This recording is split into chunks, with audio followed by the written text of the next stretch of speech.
Hello, everyone, and how are you today? Yes, today we're going to talk about movement. I have my hair in a ponytail. I'm ready to go. I'm ready to move my body and exercise, and then things happen. The kid has to be picked up from school, the dinner burnt, or something happened that stopped you from getting in the way of getting in your exercise. That's because of the way we look at exercise. We look at exercise as something that we have to put into our lives, something that has to be we got to make time to do this exercise. What about if we looked at exercise more in the way of movement? Just moving your body, vacuuming your rug, running up and down the stairs with laundry, parking further away from the checkout, the cars, whatever. Let's look at things as like movement. Our bodies were made to move. That is what we were meant to do. We were meant to move. So think about back in the caveman time or even back in the Western time. People moved from place to place. They were constantly moving. And when they got there after hunting all day or fishing all day or gardening or whatever they were doing, do you think they said to themselves, you know what? I'm going to come now and I'm going to go do an exercise. I'm going to go run on that treadmill. I'm going to spend some more time moving my body. No, they didn't say that. They just knew that the movements that they were putting in their body, no matter how big or how small, were keeping themselves healthy and fit. We're a society where we are constantly pushing ourselves to the limits, and then our bodies are stressed. So here I invite you to look at movement as a different way. Write down if you want to, or just keep track of how you move all day. Like I'm moving now, I'm moving my hands. That is movement. I ran around today doing a bunch of errands. That's movement. I'm gonna cook dinner. That's movement. You don't have to make exercise another thing in your life. You just have to make yourself really clear on what movement is for you and what does that look for you. And when you set your intention on this is my movement for the day, your mind will say, okay, that's good.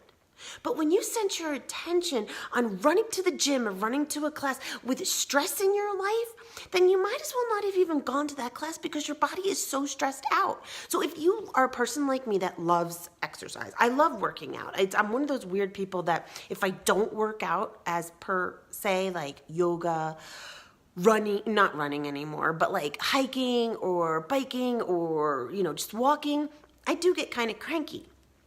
But how you approach that exercise or that movement is all up here.